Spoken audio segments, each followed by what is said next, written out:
दोस्तों G20 में China ने रॉब झाड़ने के लिए गाड़ियां मांगी, स्पेशल प्रोटेक्शन मांगी, लेकिन भारत ने उसे उसकी औकात दिखा दी। दोस्तों G20 में चाइना ने 50 गाड़ियों की डिमांड की, स्पेशल बुलेट प्रूफ गाड़ी अपनी सिक्योरिटी के लिए, एडवांसमेंट के साथ, हथियारों के साथ। लेकिन दिल्ली पुलिस ने साफ साफ मना कर दिया। आइए देखते हैं क्या हुआ।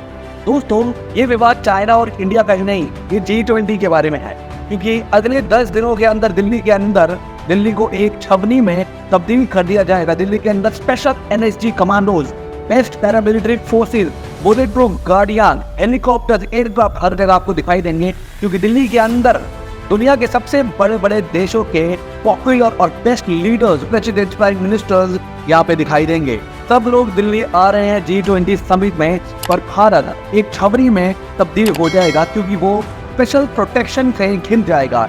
क्योंकि G20 के अंदर दुनिया के बड़े बड़े देशों के प्रेसिडेंट, प्राइम मिनिस्टर्स होंगे, तो जो कि खतरे की बात है बाकी देशों के लिए, क्योंकि वो अपने प्रेसिडेंट और प्राइम मिनिस्टर को ऐसे नहीं भेज सकते। तो एक ही जगह पे 20 और ऐसी जगहों पे उन बड़े बड़े देशों के जो चीफ हैं, यानी लीडर्स हैं, वो वहाँ पे मौजूद होंगे। भारत की राजधानी में कदम रखना बहुत मुश्किल हो जाएगा, यानी कि स्पेशल प्रोटेक्शन दी जाएगी। दोस्तों एक तरफ जहाँ पे सारे देश, सारे मुल्क, सारे गवर्नमेंट्स अलग अलग देशों की भारत के साथ साझेदारी करना चाहता है, बिजनेस करना चाहता है, क्योंकि दोस्तों भारत अब वैसा नहीं रहा, क्योंकि भारत अब हर डील के अंदर अपनी बात मनवाता है और कहता है कि मुझे ये चाहिए तभी मैं डील करूंगा। क्योंकि दोस्तों सारी दुनिया जान रही है कि भारत की मार्केट सबसे बड़ी है। यहाँ पे बड़ी बड़ी कंट्रीज जैसे अमेरिका, चाइना और भी यूरोपियन कंट्रीज के अंदर रिसेशन चल रहा है, वो इकोनॉमी की मार झेल रहा है। वहीं पे हमारे देश में इकोनॉमी बूस्ट हो रही है और अपने चरम सीमा पे है, वो बढ़ती जा रही है। और दोस्तों आपको बता दें, फेस्टिवल सीजन है इस समय, तो इकोनॉमी और बूस्ट करती है। जिस समय सारी दुनिया की इकोनॉमी डाउन हो जाती है, उस समय भारत की इकोनॉमी बूस्ट कर रही होती है, क्योंकि अगस्त के बाद इतने फेस्टिवल्स आते हैं, रक्षाबंधन है, दशहरा है, दिवाली है, उनके साथ साथ इकोनॉमी बढ़ती ही जाती है। और दोस्तों इंडिया में अलग अलग स्टार्टअप्स खुल रहे हैं। लेकिन दोस्तों एक बात बता दें कि G20 समिट में सब बिजनेस की बात करेंगे, लेकिन चाइना के साथ डील करना बहुत खतरनाक हो सकता है। अभी हम आपको बताएंगे इस वीडियो में कि ऋषि सुनक के साथ, इंग्लैंड के साथ क्या डील की और उसका निर्णय क्या लिया, लास्ट में कंक्लूजन क्या निकला। भाई फिर चाइना के साथ क्या डील होने वाली, चाइना क्या तरक्की कर सकता है, ये सारी रिपोर्ट अपडेट्स आप लेकर आएंगे इस वीडियो के अंदर। एंड तक जरूर बने रहना दोस्तों। अब आपको बताते हैं, भारत की राजधानी को एक बहुत बड़ी छबरी में तब्दील कर देंगे और अपने साथ डेलीगेशंस और हथियारों से लैस अंतरबंद गाड़ियां मिलेंगी सबको। तो वहीं पे बाइडेन ने 80 गाड़ियों का प्रस्ताव रखा कि बाइडेन जो यूएस के प्रेसिडेंट है, कि मुझे 80 गाड़ियां चाहिए। हर वक्त उन्हें खतरा रहता है अपनी जान का, ऑब्वियसली जो यूएसए के प्रेसिडेंट है, चाहे वो कहीं के भी हो, लेकिन खतरा तो हर प्रेसिडेंट के लिए रहता ही है। दोस्तों चाइना ने 50 गाड़ियों की डिमांड की थी, देखा था बाइडेन को, और वहीं पे शी जिनपिंग अपना रौब दिखाने के लिए भारत से डिमांड किए जा रहा था कि मुझे गाड़ियाँ चाहिए, मुझे बुलेट प्रूफ कार चाहिए, ये प्रोटेक्शन चाहिए, वेपन चाहिए।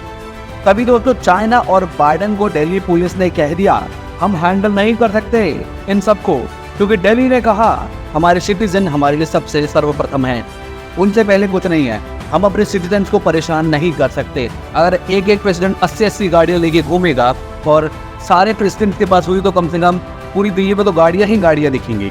इसलिए आम लोग कहाँ जाएंगे, उन्हें भी अपने काम धंधों पर जाना, उनकी भी प्रॉब्लम है, किसी को हॉस्पिटल जाना है, किसी को कहीं जाना है। तो वहीं दिल्ली पुलिस ने बहुत अच्छा डिसीजन लिया, उनको मना कर दिया साफ साफ। दिल्ली सबसे पहले है, और जो नंबर दिए गए हैं उनको गाड़ियों के, वो जान के अब हैरान हो जाएंगे। दोस्तों अब हमें बेस्ट NSG कमांडोज तैनात कर दिए, मिलिट्री लगा दी है, छावनी बना दी है। वहीं पे अमेरिका, चीन, टर्की कहिए, ये अपनी गाड़ियाँ साथ लाते हैं जब भी कहीं जाते हैं, लेकिन बाकी देशों की ये गाड़ियाँ इंडिया प्रोवाइड करेगा। लेकिन दिल्ली पुलिस ने साफ साफ कह दिया कि उतने ही मिल सकते जितने की सिटीजन को परेशानी ना हो। भारत की स्थिति दोस्तों बिगाड़ने नहीं देंगे, हम दिल्ली की स्थिति बिगाड़ने नहीं देंगे, क्योंकि सिटीजन सबसे ईजी तौर पे अगर उन्हें कहीं जाना हो, आयात निर्यात करना हो, आना जाना हो, तो वो जा सके, कर सके। वन ऑफ द बेस्ट और मोस्ट पॉपुलेटेड सिटी जो है, one of the most populated city Delhi है। तो यहाँ पे दोस्तों लोग बहुत सारे हैं और हर एक को कहीं ना कहीं जाना लगता है। सबको भारत के साथ मिलना है, हर देश को भारत के साथ बिजनेस करना है। दुनिया भर में रिसेशन चल रहा है और वो इंडिया के साथ मिलकर अपना बिजनेस करना चाहते हैं। वहाँ पे मंदी चल रही है, अमेरिका में भी मंदी चल रही है, लेकिन वो मान नहीं रहे इस बात को, लेकिन वहाँ भी रिसेशन का ही माहौल है। और चाइना के साथ तो रिटेलिएशन हो ही रहा है, वो फेस कर रहा है रिटेलिएशन। और चाइना जो है सारे बिजनेसेस जो उसको फॉरेन से मिलते थे वो बंद हो गए हैं ऑलमोस्ट, और वो अब इंडिया में निवेश कर रहे हैं। दोस्तों सबसे पॉपुलेटेड देश, सबसे बड़ा बाजार इंडिया का है। यहाँ बच्चे को पता है कि आगे इकोनॉमी कितनी हाई रेट पे चल रही है। भारत बस उनके साथ बिजनेस करे, सब यही चाहते हैं। अभी फ्री ट्रेड एग्रीमेंट के लिए ऋषि सुनक ने इंडिया भेजी थी प्राइम मिनिस्टर मोदी के आगे और इंडियन गवर्नमेंट के आगे कि मैं यहाँ पे फ्री ट्रेड करना चाहता हूँ, हमारी कंपनी यहाँ पे आके बिजनेस करे, क्योंकि आपकी इकोनॉमी बहुत हाई है और आपकी में पब्लिक इतनी है, तो कोई भी आके यहाँ बिजनेस करता है। आप देख लीजिए दोस्तों, चाहे ओला हो, उबर हो, स्विगी हो, जोमेटो हो, फ्लिपकार्ट हो, अमेजोन हो, सबकी मार्केट इंडिया से ही चल रही है।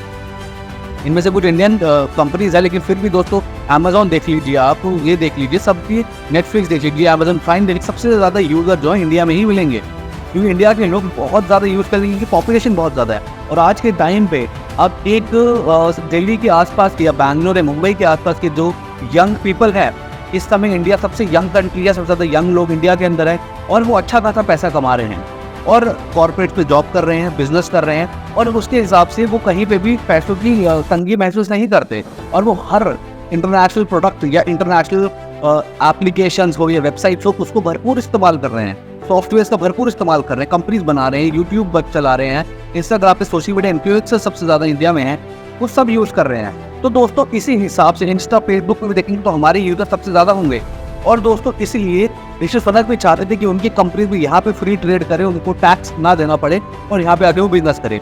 तभी प्रधानमंत्री मोदी जी ने साफ साफ कह दिया कि भैया हम तभी करने देंगे जब आप वीज़ा बढ़ाएंगे हमारे देश का, यानी कि हमारे लोगों को वीज़ा देंगे, उनको कोई भी तकलीफ नहीं आना चाहिए इंग्लैंड जाने के लिए, यूके जाने के लिए। और इसीलिए यूके और इंडिया के बीच फ्री ट्रेड होगा। अब ये डील रुक गई है, क्यों रुक गई है? क्योंकि वहाँ की जो ऑपोजिशन पार्टी है वो कह रही है क्योंकि आप भारतीय मूल के हैं, भारत देश से आपकी जड़ें जुड़ी हुई हैं, इसलिए आप ये प्रस्ताव रख रहे हैं। और साथ में ही आपकी पत्नी जो इन्फोसिस के शेयर होल्डर है, और इन्फोसिस सबसे ज़्यादा वीज़ा अप्लाई करता है अपने एम्प्लॉयज़ के लिए, इसलिए आप ऐसे प्रस्ताव कर रहे हैं। दोस्तों भारत इस समय इतना शक्तिशाली देश बन चुका है कि वो अपनी बात रख सकता है सामने वाले देश के आगे। ये पहले का वक्त नहीं कि हम हाँ जी सर यस सर करके बात सुन लेंगे। अब वो कंधे से कंधा मिला कहता भैया हमें ये चाहिए तभी हम करेंगे, वरना हम नहीं कर रहे आपके साथ डील। अब चाइना अगर डील करता है इंडिया के साथ, तो वो सब जानते हैं कि चाइना जो है फ्रॉड करता है। वो अरुणाचल और कश्मीर को लेके ही अभी तक पता पड़ा है, तो वो अपनी बिजनेस डील के लिए कैसे हमारे देश के अलग अलग जगहों पे अपना हक जमाने का साजिश करता है, झूठ बोलता है, और साथ में दोस्तों अगर वो करेगा भी तो वो गलत ही करेगा। और आपने देखा भी है कि वो अपने एम्प्लॉयज़ से बंधुआ मजदूरी करवाता है। वहाँ पे जो एम्प्लॉयज़ उनको चुपचाप काम करना पड़ता है, ना ही वो प्रोटेस्ट कर सकते हैं, ना ही वो कोई यूनियन बना सकते हैं, ना सरकार के खिलाफ बोल सकते हैं। दोस्तों ये तो एक तरीके का डिक्टेटरशिप हो गया, बंधुआ मजदूरी ही होगी। इसलिए सब भारत में आगे काम कर रहे हैं, तो भारत के लोग इंस्पिरेशन बढ़ रहे हैं दुनिया के लिए। सबसे ज़्यादा कंपनी स्टार्टअप यहाँ पे खुल रही हैं, और भारत सरकार भी नई नई चेंजेस लेके आ रही है ताकि फैक्ट्री और मैन्युफैक्चरिंग करने के लिए कोई दिक्कत ना हो इंडियंस को। दोस्तों अगर आपको इस वीडियो में आपने कुछ भी सीखा, वीडियो को ज़्यादा शेयर कीजिए फेसबुक पे, ट्विटर पे, और साथ पे कमेंट बॉक्स में जरूर बताइए आपको कैसा लगा इस वीडियो के अंदर ये सारी जानकारी। फिर मिलेंगे उस नई वीडियो में। धन्यवाद दोस्तों।